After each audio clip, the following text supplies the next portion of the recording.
हरेकलाई साथ सहयोग दिने मान्छे हाम्रो नेपाल चलचित्र कलाकार सङ्घको निवर्तमान अध्यक्ष जहाँ पनि पुग्ने व्यक्ति हामीले पाएका छौँ। एकचोटि रविन्द्र खड्का सरलाई पनि एकचोटि ताली ठोकिदिनु म अनुरोध गर्न चाहन्छु। र आदरणीय हाम्रा जति पनि सरहरू हुनुहुन्छ, तपाईँहरू दिग्गज हुनुहुन्छ। कलाकार सङ्घ राष्ट्रिय तथा अन्तर्राष्ट्रिय समितिको कार्य समिति गठन कार्यक्रमका अध्यक्ष सभापति मित्र शिवन पोखरेलज्यू, वरिष्ठ कलाकार सङ्घको नेतृत्व अभिभावक रविन्द्र खड्काज्यू, नेपालको संस्कृतिको बारेमा, इतिहास सभ्यताको बारेमा विशेष जानकार प्रेम कैदीज्यू, विश्व हिन्दू परिषदका अध्यक्ष देवराज अधिकारीज्यू, हाम्रो विश्व हिन्दू ओमकार महासङ्घ शक्तिकालय अध्यक्षज्यू, यहाँ युद्ध पत्रकार हुनुहुन्छ हाम्रो शङ्कर अधिकारीज्यू। शिवको शासन गर्ने स्वरूपलाई गोरखनाथ भनेको रहेछ। त्यो गोरखनाथलाई नेपालले चाहिँ राष्ट्रदेव भन्ने रहेछ। गोरखनाथ भनेको चाहिँ संसारकै शासन सत्ताको मालिक, 9 ग्रह र सौर्यमण्डल समेतलाई बसमा राख्ने शक्ति भनेर मानिएको रहेछ। हिन्दू शब्द के हो भन्ने कुरो बुझ्नु पर्दछ। कैलाश पुराण भन्ने एउटा किताब छ जसलाई भोटे भाषामा काङ्ग्री कारचाक भनिन्छ। काङ्ग्री कारचाकमा कर्णाली नदीलाई सिन्धु नदी भनेको छ। अहिलेको सिन्धुको नाम त्यसमा सीता छ। र कर्णाली नदीको किनारमा भगवान शिवको राजधानी थियो राजकोट भन्ने ठाउँ, मौलाकोट। उहाँले त्यहाँबाट ब्रह्माण्डमाथि शासन गर्नुभयो। 1008 तारा ग्रहमाथि शासन गरेको हुनाले उहाँलाई हामी 1008 शिव भन्छौँ। अहिले पशुपतिनाथको मन्दिरमा हेर्नुभयो भने तपाईँ पहिले प्रवेश गर्नुहोस्, पश्चिमतिर शिवको मन्दिरको माथि रामको परिवार छ, उत्तरतिर शिवको परिवार, पूर्वतिर कृष्णको परिवार, दक्षिणतिर पाण्डवको परिवार। यो प्रमाण पत्र ग्रहण गरिदिनका लागि म अनुरोध गर्न चाहन्छु। अध्यक्ष शिवन पोखरेलज्यू, यो प्रमाण पत्र प्रदान गरिदिनका लागि म प्रमुख अतिथिज्यूलाई अनुरोध गर्न चाहन्छु।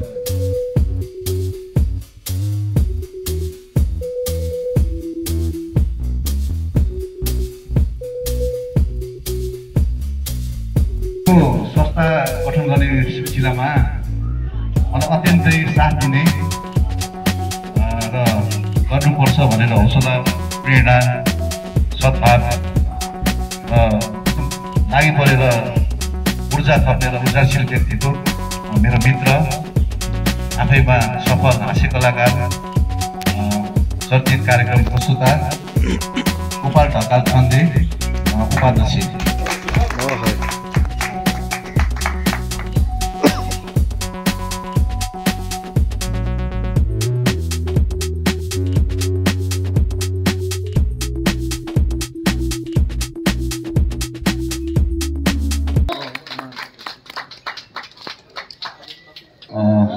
महासचिव, एकदम विगत लामो समयदेखि नेपाली कलाकारिता क्षेत्रमा अहोरात्र खटिरहनुभएका, लागि पर्नुभएका मेरो आदरणीय मित्र पवन केसीज्यूलाई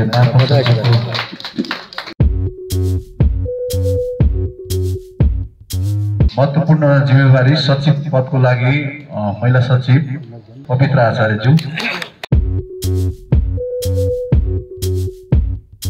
आफैमा पनि एउटा राम्रो युवा व्यवसायी पनि हुनुहुन्छ, कलाकार पनि हुनुहुन्छ, सनराइज धानुकेजीलाई हार्दिक अनुरोध गर्दछु।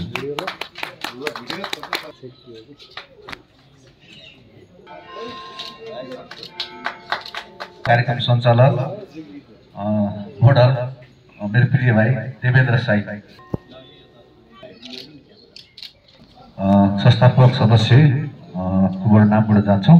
भजन कीर्तन सम्बन्धी एकदम रुचि राख्नुहुने, सिर्जना गर्नुहुने हाम्रो प्रिय मित्र केशव अधिकारी,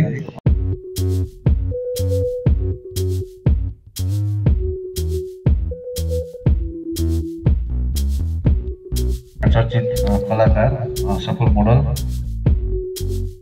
श्री थपलियाज्यू,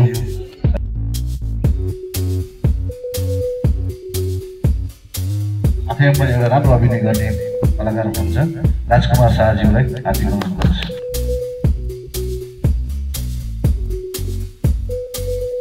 दिनेश नागीज्यू कृपया। त्यसै गरी सफल गायिका बबी रोजा ढकाल बबिताज्यू संस्थापक सदस्य।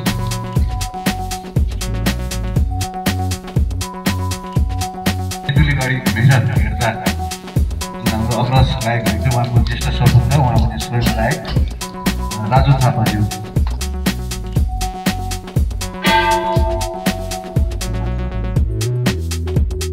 गायक श्रेष्ठज्यूलाई।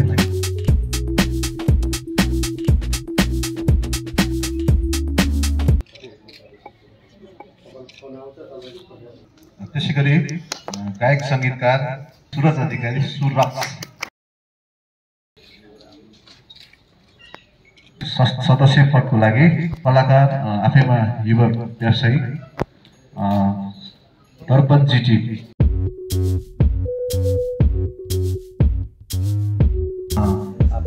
आफैमा एकदम सफल कलाकार रविना कार्की।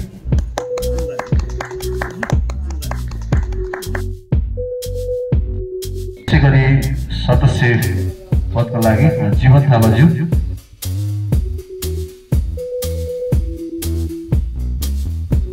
र यो चाहिँ बेस्ट संयोजक प्रकाश बराइलीज्यूलाई आमन्त्रण गरे स्टेजमा।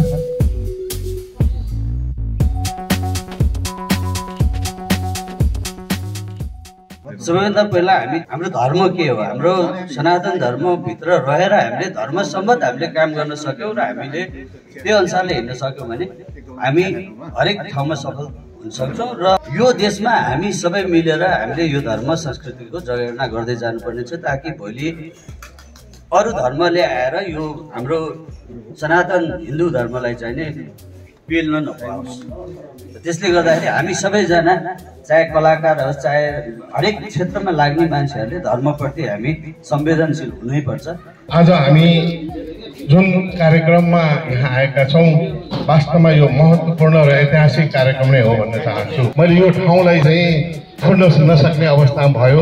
एउटा पवित्र स्थानमा गोरखनाथ मठको एउटा मन्दिरको परिसरभित्र हामी जुन एउटा पवित्र कार्यक्रम गर्दैछौँ त्यो कार्यक्रमलाई मैले छोड्न नसक्ने अवस्था आएर म रहेँ यहाँ।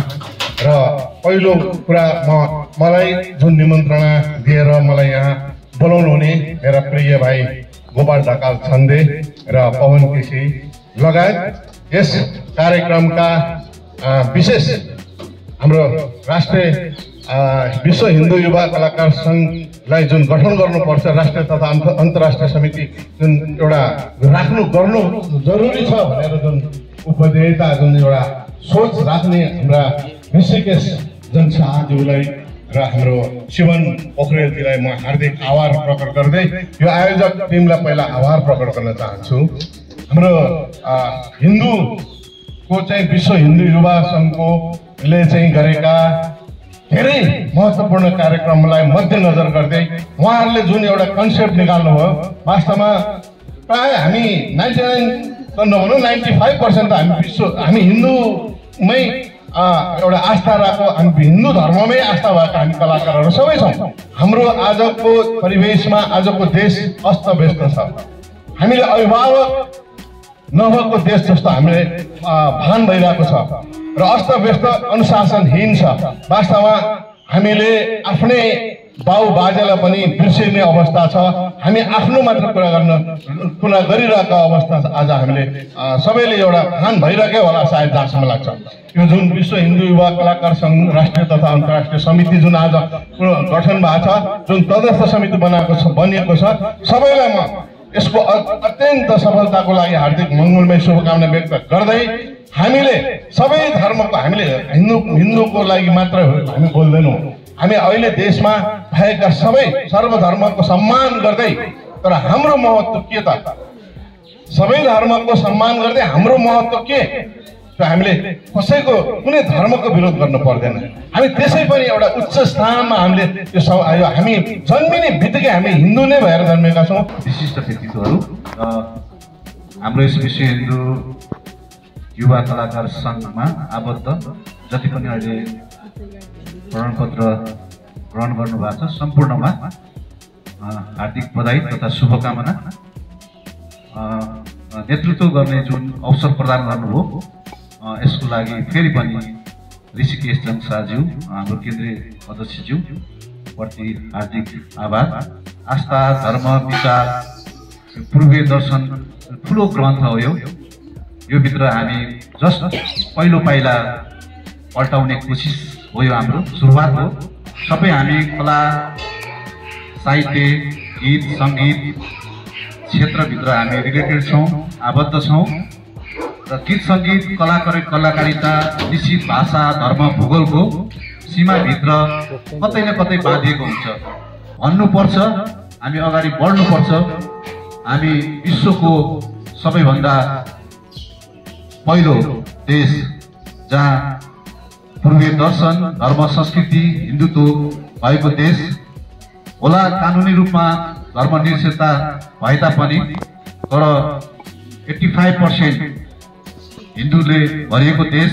यसभित्र पनि हिन्दू सनातन जहाँ बुद्ध, किरात लगायत सबै पर्छ। हाम्रो राई समुदायहरू किरात धर्मलाई मान्नुहुन्छ, उहाँले शिवजी पुज्नुहुन्छ। बुद्धको स्तूपमा जान्छौँ हामी, त्यहाँ शिवको मूर्तिहरू देख्छौँ, शिवको तस्बिरहरू भेट्छौँ र हाम्रो यहाँ कतिपय गुम्बा, मठ मन्दिरहरूमा बुद्धलाई हामी मानिरहेका हुन्छौँ। हाम्रो मन छ, विचार छ, हामी कलाको भोगी छौँ, यो नसा छ हामी कलाकारिता गर्न।